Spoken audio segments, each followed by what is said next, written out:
Kumusta ulit, Spookify? Curious ba kayo sa title ng kwento ko na to? Bago ko simulan ng kwento ay humingi ako ng pahintulot sa isa sa tauhan ng Kapunungan, sama ng isang kakaibang reliyon na ang dasal ay mga Latin.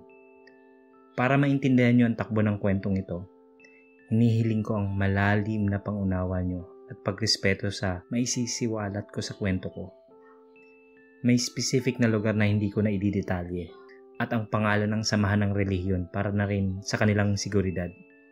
Humihiling din ako sa mga hindi kayang maniwala na wag mo na lang basahin para hindi ka ma-stress sa kakaisip at mag-effort pa ng comment na out of topic. Maigpit kong sinabi na walang pumipilit sa iyong maniwala ka. At sa mga solid believer na may totoong may Diyos at may ibang dimensyon ng mundo, tara at samahan niyo ako sa kwento na to. Nangyari ito nitong taon lang. Simula kasi nung umuwi kami ni partner sa Cagayan de Oro, may mga kababalagan pa rin na mga nangyayari. Andun yung si partner mismo ang nakakaramdam ng mga nakakakilabot na experience pero hindi niya nakikita. Mga kaluluwang nanghihingi lang naman ng tulong at tinutulungan ko naman kaya hindi na rin nagtatagal ang panggagambala nila sa amin. So simulan natin ang kwento. Nagkaroon kami ng family reunion na doon sa Davao na held ang venue. Hindi sumama si partner kasi may ina-applyan siya na kailangan niya i-follow up. Ako at ang family ko lang ang dumalo doon sa reunion na yun. Nakipaghalubilo kami sa mga kamag-anak na yung araw na yun lang namin nakilala. Kwentuhan, may programa na nagbigay ng kasiyahan sa lahat. 1 PM, pagkatapos ng tanghalian, lumayo muna ako dun sa lugar kasi ang ingay ng music at tumawag pa sa akin si partner. Pagkatapos niyang tumawag, nagsindi ako ng yosi. At isang lalaki ang lumapit sa akin. Kas, bawal magyosi dito. Alam mo bang pinagbabawal ni Mayor Duterte ang magyosi dito sa Davao? O sa kung saan-saan lang?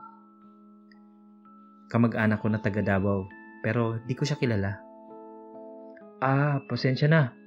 Nakasanayan ko kasing magyosi talaga. Pero salamat sa paalala, insan. Papatayin ko na sana ang yosi nang pinigilan niya ako. Wag mong patayin, Kas. Doon mo ipagpatuloy sa likod ng building na yun, oh. Walang sisita sa'yo doon. Sabay turo niya sa katabing abandonadong building. Kwentuhan kami at nagpakilala siya sa akin. Ako nga pala si Bong. Pasensya ka na kung nasita kita kanina, Kas. Inunahan ko lang yung gwardiya bago ka pa makita kasi pagmumultahin ka nun, paalala niya rin sa akin. Okay lang. Ako nga pala, taga CDO. Salamat nga pala sa paalala mo. Sabi ko sa kanya na nagpatuloy na ako sa pagyosi. Kas, gusto mo soft drinks? Ikukuha kita. Tanong ni Bong sa akin. Sige, insan, nauuhaw na rin ako eh. Sagot ko sa kanya na nakangiti. Pagkaalis niya, bigla akong may nakita na dumaan sa harap ko na napakabilis. Seconds lang. At biglang nasa gilid ko na si Bong. May dalang 2 soft drinks. Ano sa'yo dito, Kaz? Royal o Sprite? Tanong niya sa akin. Iyan na lang na Sprite, insan. At inabot niya sa akin ito. Bakit parang napakabilis mo naman nakabalik? Pagtataka kong tanong sa kanya. Inaasahan ko na yung tatanong mo sa akin yan, Kaz. Gaya ng maestro na nakasunod sa'yo lagi, hindi na ako magpapaligoy-ligoy pa ha. Ako ay isang anak ng maestro. Pagkasabi nito ni Bong sa akin ay biglang nanindig ang mga balahibo ko. Paano mo nalaman na may maestrong nakasunod sa akin? Agad kong naitanong sa kanya. Tulad mo, nakakakita din ako ng mga hindi nakikita ng pangkaraniwang tao. Pero lamang ang kakayahan ko kaysa sayo. Maestro ang aking ama at may kapunungan ng mga taong naniniwala sa kanya. Sabi ni Bong sa akin. Teka lang. Minsan gusto ko lang klaruhin ha. Yung ama mo ang sinasamba ng mga tao? Na-curious ako sa sinabi ni Bong. Parang gano'n na nga, pero hindi sila hinihikayat ni ama na sambahin nila ito. Dahil hindi naman siya Diyos eh. Yung mga tao lang na naniniwala sa kanyang sumasamba sa kanya. Pero ang aking ama ay sumasamba sa Diyos. Namatay ang aking ama dahil sa katandaan na walang sakit na dumapo sa kanya. At hanggang ngayon, hindi pa nga naaagnas yung katawan niya eh. Pagpapaliwanag ni Bong sa akin. Insan, marami akong katanungan.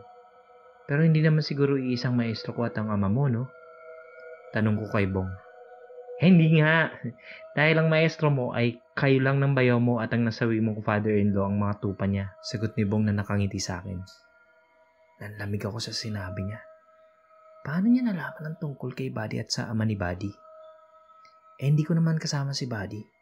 Teka, paano mo nalaman ang tungkol sa akin at kay Bayaw? Tanong ko sa kanya na may halong kaba na.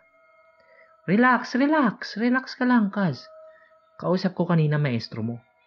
Kilala niya ang ama ko. At naikwento niya ang tungkol sa inyo. Sabi ni Bong na tinatapik ako sa balikat. Gusto mo bang patunayan at tuklasin ng samahan na sumusunod sa aking ama? Tanong ni Bong na nakakbay na sa akin. Oo ba?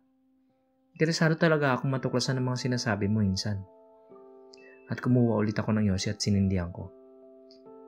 Sige, pagkatapos ng reunion natin, pupunta tayo doon sa Kabadbaran.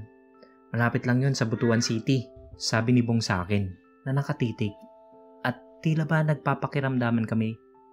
Pinabasa ko ang isip niya at ganun din siya. Napakagaling mo magtago ng laman ng isip mo, Kaz. Binablangko mo. Nahalata mong babasahin ko? Magaling yung binasbas ng maestro mo sa'yo. Ang nababasa ko ngayon sa isip mo ay ang yosi mong hawak. Napakagaling ah. Tumatawang pagkasabi ni Bong sa akin. Umiti ako sa sinabi niya dahil totoo yun. Bago niya pa mabasa ang isip ko, nag-focus na ako maipasok sa isip ko yung yosi na hawak ko. Dahil gaya nga ng sinabi niya, lamang ang kakayahan niya sa akin, kaya nag-iingat ako. Pagkatapos ng kwentuhan at pakiramdaman namin ni Bong, ay bumalik na kami sa pinagdausan ng aming family reunion. Nagtaka pa yung mga kapatid ko at mama ko kung saan daw ako galing. Sinabi ko na lang na humanap ako ng lugar na pwede akong makapag-yosi. Abangan niyo ang karugtong nito. At samahan niyo ako na tuklasin natin ang kakaibang samaan ng kinabibilangan ng pinsan ko. Huwag kayong mag-alala. Hindi sila kaaway. Kakampi sila at sadyang may ibang pamamaraan lang na nagbibigay ng malalim na palaisipan sa akin. Salamat at sana'y respeto po natin ang isa't isa. God bless sa ating lahat. Kung gusto mong updated ka sa lahat ng bagong videos, click na ang subscribe button at notification bell. Maaari ka ring makatulong sa channel sa pagpunta sa Patreon page. Yung link nasa description kung saan pwede ka magpadala ng pera sa channel. Maski $1 or 50 pesos per month napakalaking tulong na po.